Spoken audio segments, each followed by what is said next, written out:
Good morning students. आज हम पढ़ेंगे हिंदी में 5-15 डॉक्टर हरिवंश राय बच्चन। तो डॉक्टर हरिवंश राय बच्चन कौन थे? वे कविता लिखते थे, दैट मीन्स वो कवि थे। तो आज हम उनके जीवन के बारे में और उनके द्वारा लिखे कविताओं के बारे में पढ़ेंगे। हिंदी काव्य जगत में हालाबाद के प्रवर्तक डॉक्टर हरिवंश राय बच्चन का नाम श्रेष्ठ हिंदी कवियों की सूची में शोभायमान है। उनका जन्म सन 1907 में प्रयाग में हुआ और स्वर्गारोहण अर्थात मृत्यु सन 2003 में मुंबई में अपने ज्येष्ठ पुत्र अमिताभ बच्चन के आवास पर हुआ। डॉक्टर हरिवंश राय बच्चन हिंदी के वे महान कवि हैं जिन्होंने हिंदी कविता को छायावाद से निकालकर उसे नई चमक और लचक प्रदान की। उन्होंने कविता को नई ताजगी और स्फूर्ति प्रदान कर पाठकों की रुचि के अनुकूल बनाया। उनकी कविता को पढ़कर अथवा सुनकर श्रोता के मुंह से बरबस निकल पड़ता था। मैंने पाया यह गोया वह भी मेरे दिल में है। आज भी अगर कोई बच्चन जी को जो की निम्नलिखित पंक्तियों को सुने तो यही समझेगा कि कवि मेरे दिल की बात कर रहा है। तुम गा दो मेरा गाना अमर हो जाए, इस पार प्रिय तुम हो मधु है, उस पार न जाने क्या होगा। यदि छिपाना जानता तो जग मुझे साधु समझता, अभिशाप मुझको बन गया है छल रहित व्यवहार मेरा। उपयुक्त पंक्तियों में व्यक्तिगता की गहरी छाप है, परंतु वे लोकमान्य का स्पर्श करने के कारण लोकग्राह्य बन जाती है। बच्चन जी की सर्वाधिक लोकप्रिय काव्य कृति कौन सी है? मधुशाला। उनकी इस काव्य कृति का प्रकाशन 1935 में हुआ था। उनकी इस अकेली काव्य कृति ने उन्हें वह लोकप्रियता प्रदान की थी कि वे पाठकों के हृदय में बसने लगे थे। कविता प्रेमी उनकी कविताओं में आनंद एवं हर्ष की खोज में तल्लीनता से डूब जाते थे। उनकी मधुशाला नामक इस काव्य कृति ने हालाबाद की स्थापना में विशेष योगदान दिया। मधुशाला में यौवन का आवेग तो था ही, साथ ही दार्शनिक चिंतन का भी भरपूर मात्रा में समावेश था। कवि ने गिने चुने प्रतीकों के माध्यम से अपनी भावधारा को व्यक्त किया था। उनकी यह भावधारा पलायनवादी न होकर जीवन को जीने की पक्षधर थी। उनकी मधुशाला नामक इस काव्य कृति का अंग्रेजी में अनुवाद हाउस ऑफ वाइन के नाम से लंदन से प्रकाशित हुआ। इसके रूपांतरकार मार्जेरी वोल्टन और रामस्वरूप व्यास थे। उनकी काव्य कृति का यह रूपांतरण अंग्रेजी के पाठकों में भी काफी लोकप्रिय हुआ था।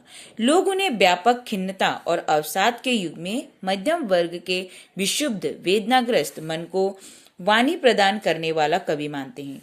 उन्होंने सीधी सादी जीवंत भाषा का प्रयोग कर प्रारंभ किया। उनकी भाषा शैली काव्य रसिकों के लिए अमूल्य उपहार साबित हुई। उन्होंने साहस और सत्यता के साथ सीधी सादी भाषा और शैली में सहज कल्पनाशीलता और सामान्य बिंबों में सजाकर अपने गीत हिंदी जगत को भेंट किए। इनको हिंदी जगत ने सोत्साह शिरोधार्य किया।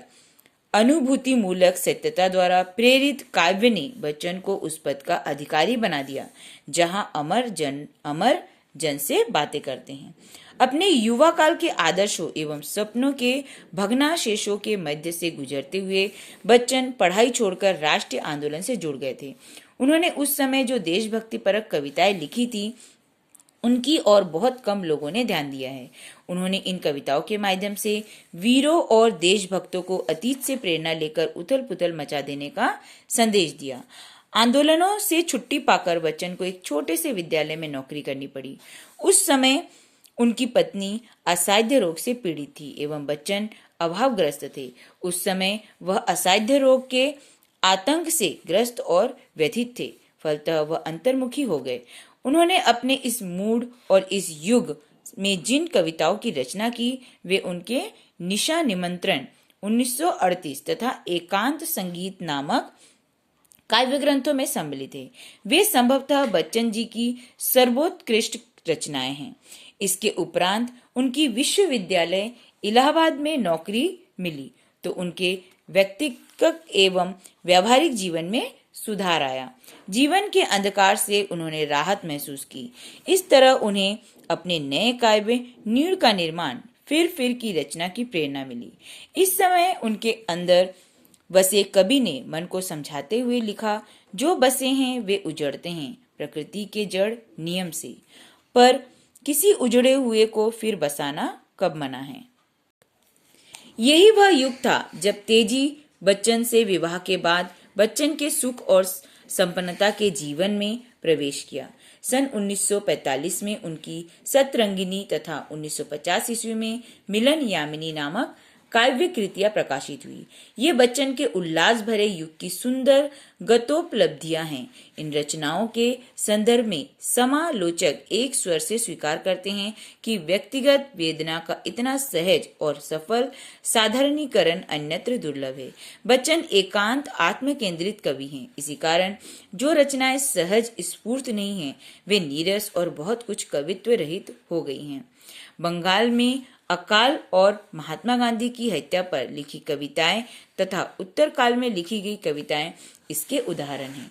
बच्चन का शिल्प पक्ष अपेक्षाकृत दुर्बल है। इस दिशा में उन्होंने अनेक प्रयास किए। वे प्रयोग प्रायः उर्दू कवियों की तरह की बहरों में तरह तरह की जमीन पर नज्म कहने की चेष्टाओं के समान है और काव्य की दृष्टि से कम महत्व रखती हैं।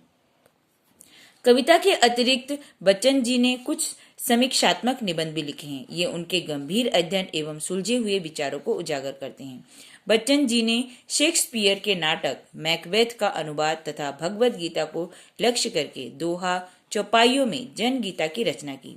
काव्य की दृष्टि से ये किस कोटि की रचना है, इसका निर्णय तो स्वयं पाठकों पर ही निर्भर है। बच्चन जी ने कहानी लेखन की ओर भी विशेष रुचि दिखाई। बच्चन जी ने अनुभूति से प्रेरणा प्राप्त की थी। व्यक्तिगत अनुभूति को ही काव्यात्मक अनुभूति देना उन्होंने अपना ध्येय बनाया और इसमें वे पूर्ण सफल हुए। हिंदी कवि सम्मेलन की परंपरा को सुदृढ़ एवं जनप्रिय बनाने में बच्चन जी का योगदान असाधारण है। इस माध्यम से वे अपने पाठकों एवं श्रोताओं के विशेष निकट पहुंच सके थे।